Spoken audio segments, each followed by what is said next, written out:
অস্কারের এবারের আসরে বেশ কিছু চলচ্চিত্র আলোচনার কেন্দ্রবিন্দু ছিল, বিশেষত Emilia Perez, Anora, Ariel pain এবং দ্য ব্রুটালিস্ট, যা সারা বিশ্বে ব্যাপক আলোচনা সৃষ্টি করে। মোট 13টি মনোনয়ন নিয়ে সবচেয়ে বেশি আলোচিত হয়েছে এমিলিয়া পেরেজ। এই চলচ্চিত্রটি আলোড়ন সৃষ্টি করেছে তার অনবদ্য কাহিনী এবং অভিনয়ের জন্য। অস্কারে সেরা ছবিটির পুরস্কার জিতে নিয়েছে অ্যানোরা। শন বেকার পরিচালিত অ্যানোরা 6টি ক্যাটাগরিতে অস্কারের জন্য মনোনীত ছিল, যেখানে এক যৌনকর্মী গল্প দেখানো হয়েছে, যিনি এক রুশ ধনকুবেরের ছেলেকে বিয়ে করেন। গল্পটি শেষ রূপকথার মতো না হলেও রূপকথার মতোই জিতে নিয়েছে সেরা পুরস্কারটি। এছাড়া দ্য ব্রুটালিস্টের জন্য অ্যাড্রিয়ান ব্রডি সেরা অভিনেতা হিসেবে দ্বিতীয়বারের মতো অস্কার জিতেছেন।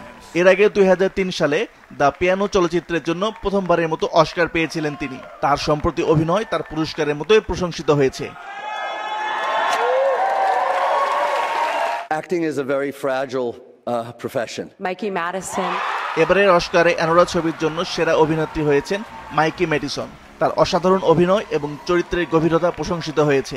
এটি তার ক্যারিয়ারের জন্য অন্যতম সেরা অর্জন হিসেবে বিবেচিত হচ্ছে। Wow, this is very surreal. No other land. সেরা তথ্যচিত্র হয়েছে প্যালেস্টাইন ইসরায়েলি চলচ্চিত্র নো আদার ল্যান্ড। এই চলচ্চিত্রটি যুদ্ধ বিধ্বস্ত অঞ্চলে মানুষের জীবনের বাস্তবতা এবং সংগ্রামকে তুলে ধরেছে, যা বিশ্বব্যাপী চলচ্চিত্র প্রেমীদের দৃষ্টি আকর্ষণ করেছে। এই ডকুমেন্টারিটি যুক্তরাষ্ট্রে কোনো পরিবেশক পায়নি, যে কারণে পরিচালকরা নিজেরাই নো আদার ল্যান্ডের পরিবেশন করার সিদ্ধান্ত নিতে বাধ্য হন। Thank you to the academy for the award.